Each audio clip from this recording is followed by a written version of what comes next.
Hello, beautiful children. Well, it's Tales and Lessons here again, and it's the weekend. How excited are you? Because I'm super excited. Well, on today's episode on Tales and Lessons, I have two interesting stories for you all. So, grab your popcorn, have a seat, and get ready to hear my story. We're going to go on a short break now, and when we return, we'll dive right into the story for today. So, stay tuned.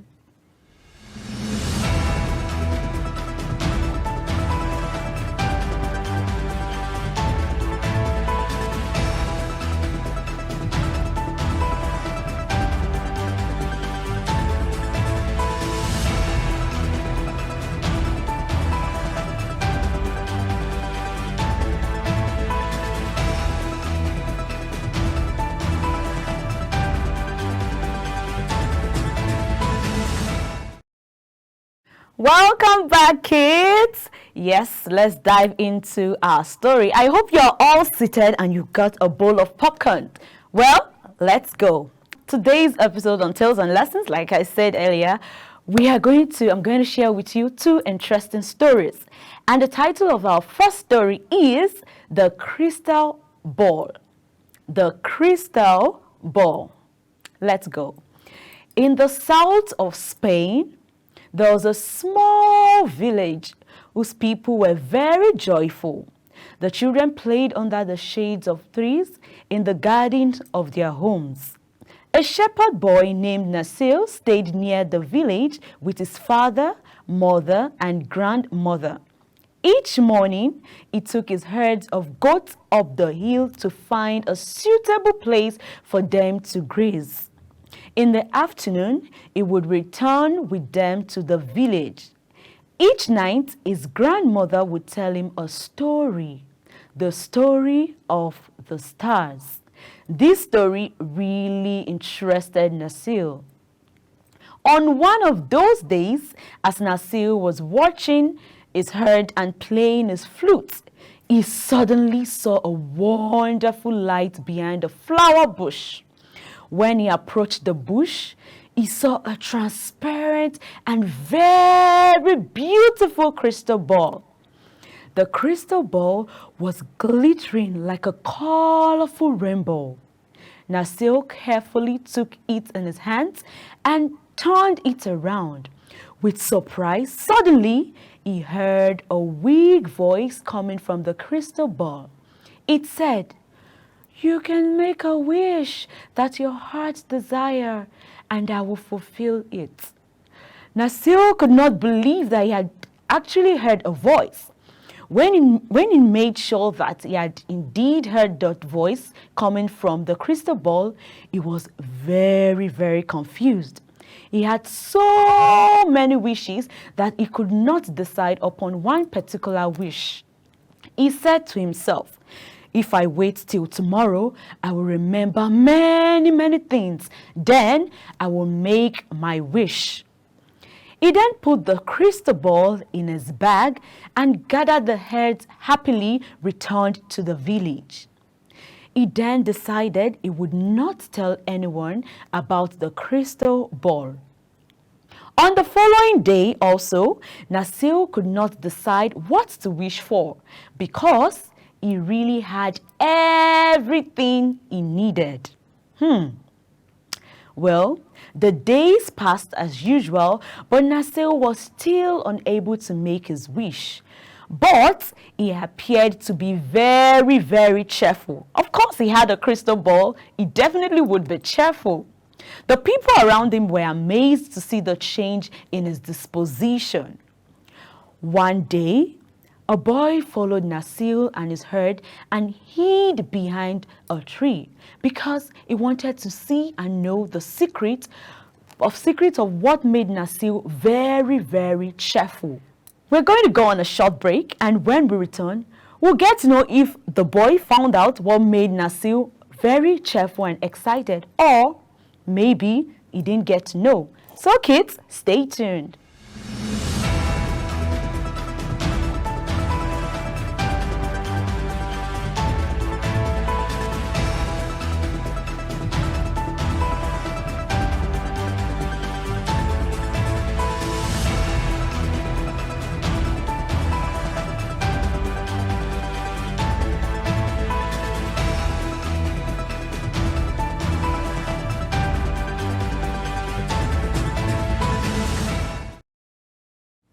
Welcome back, kids.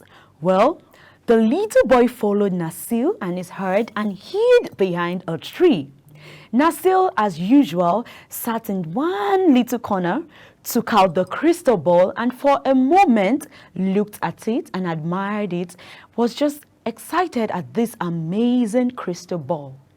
The boy waited for a moment when Nasil would go to sleep. So he waited patiently till Nasil was fast asleep.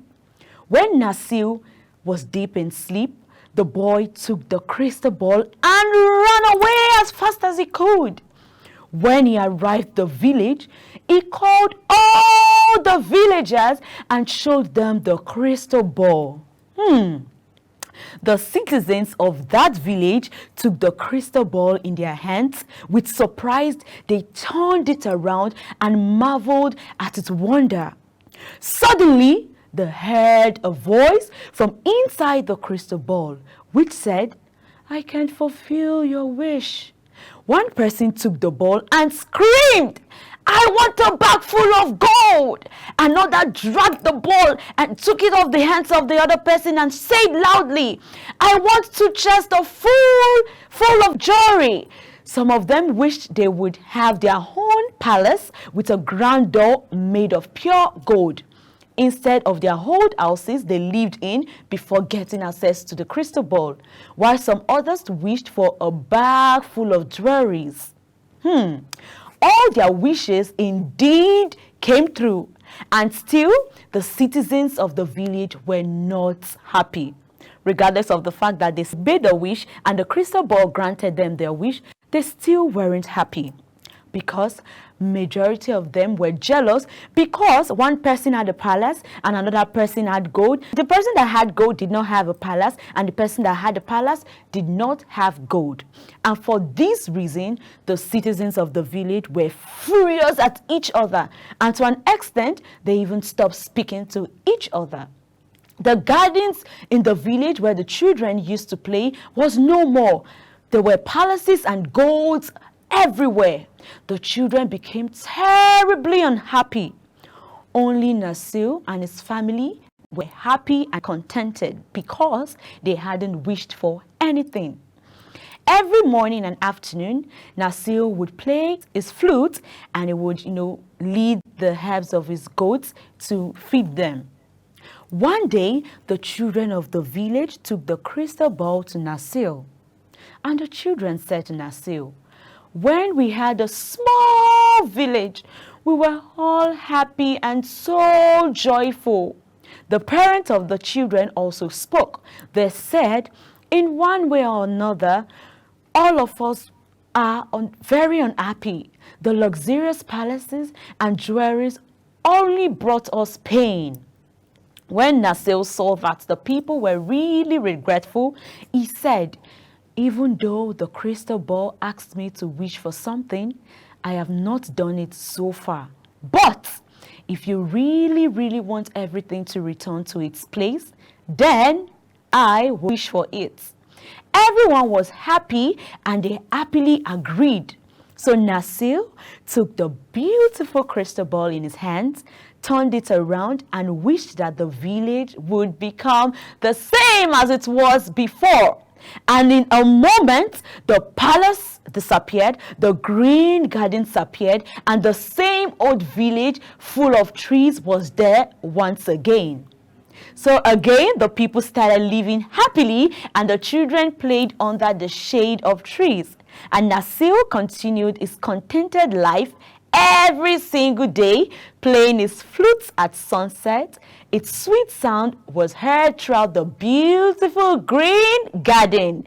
The villagers and Nasil lived happily ever after. Yes, very interesting story, right? Of course it was, kids. And what's the morals of this story? We should be content and happy whatever we have. Remember, riches might not give you happiness. Of course, none of us want to be poor, but when you have something, you need to be content with it. Don't all that glitters aren't gold, because the villagers wish that they felt that when they wish for gold and wish for palaces and wish for this, it will bring them much happiness than the little that they had. But unfortunately, They got the reverse of it. Yes. So kids, whatever you have now, whatever your parents can provide for you at this time, you should be grateful and contented with it. Of course. Well, that's not all for now. We'll be going on a short break now, and when we return, I have one more interesting, amazing, and insightful stories to tell you all. So stay tuned, do not move, grab your popcorn, seats, and get ready for the next story.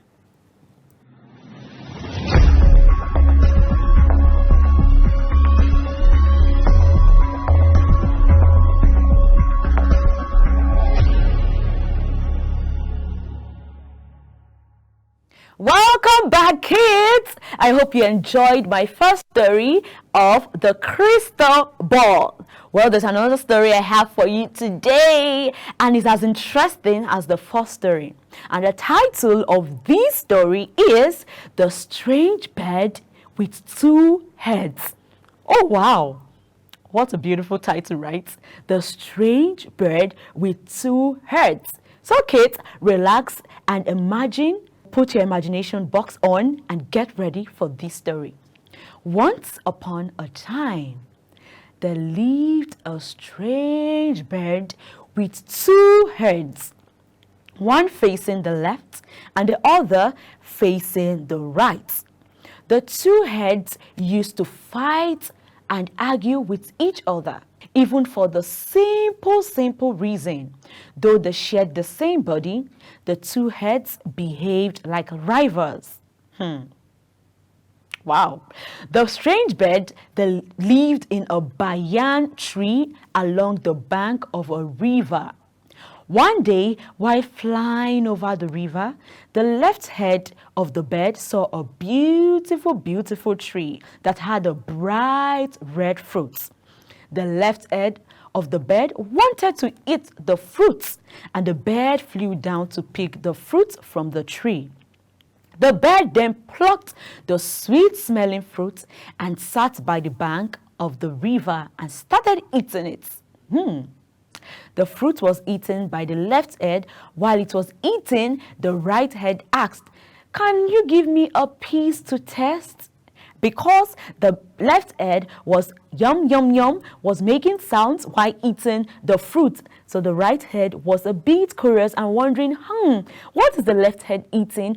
Does it really taste yummy? I would like to have a piece of what you were eating.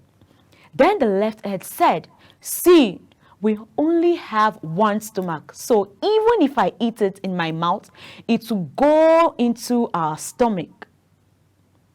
But I want to test the fruit, so you should give me," said the right head. The left head replied in anger, "I saw the fruit, and hence I have the right to eat it without sharing with anyone." The right head felt sad and became silent.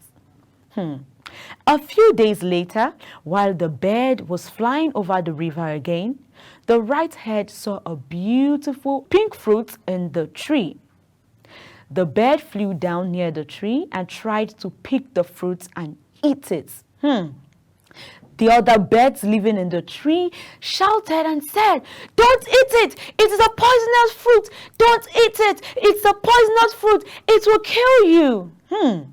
The left head shouted also, "Don't eat it! Don't eat it! It will kill us!" However, the right head did not listen to the left head, nor did he listen to the birds on the tree. The right head said, "I will eat it because I saw it, and you have no right to stop me." Wow. He repeated the words of the left head. Okay. The left head then shouted and said, "Please don't eat it. We will all die." We'll be going on a short break now, and when we return, we'll get to know if the right head indeed ate the poisonous fruit, or did he heed to the advice and the shouting of the other birds. So kids, stay tuned.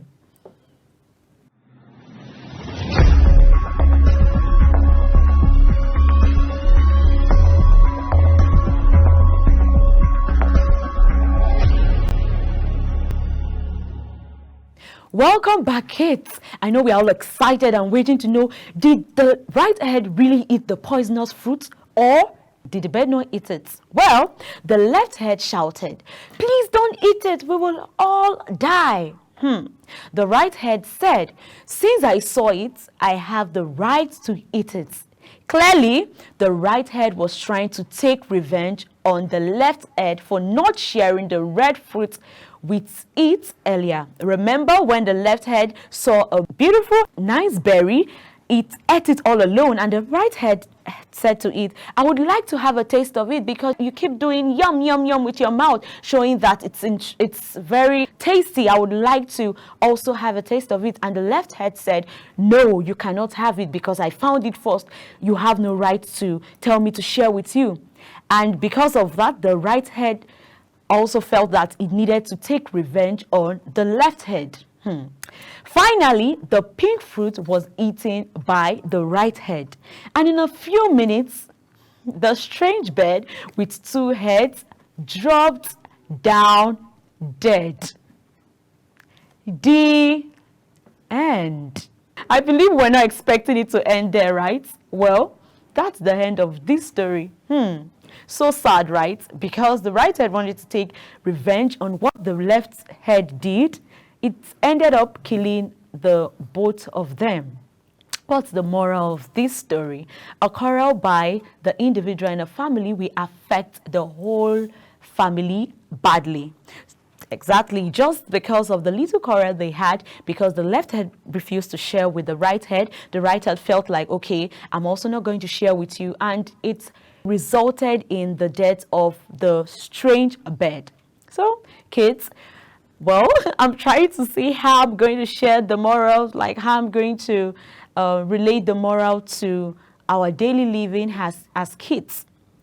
As a kid, when you have quarrels with your family, obviously you are not a strange kid with two heads, but if they had resolved the issue earlier enough, maybe they wouldn't have died. And or if the left head had shared the berry with the right head, they wouldn't have died. So kids, when you have something, you have maybe a piece of cake or just something, you can share with your sibling. Or when you have a quarrel with your sibling, whether your older sibling or younger sibling, do not make it last for long. You should be able to have conversations with your siblings and resolve the issue in time so that it should not affect your daily living and your association with your siblings. And also remember, sharing is good. You should learn to share. When you have something and your sibling doesn't have what you have, and maybe your sibling wants what you have, you can share. It shows how loving, it shows how good we are as human beings. So kids, that's all I have for you for today on Tales and Lessons.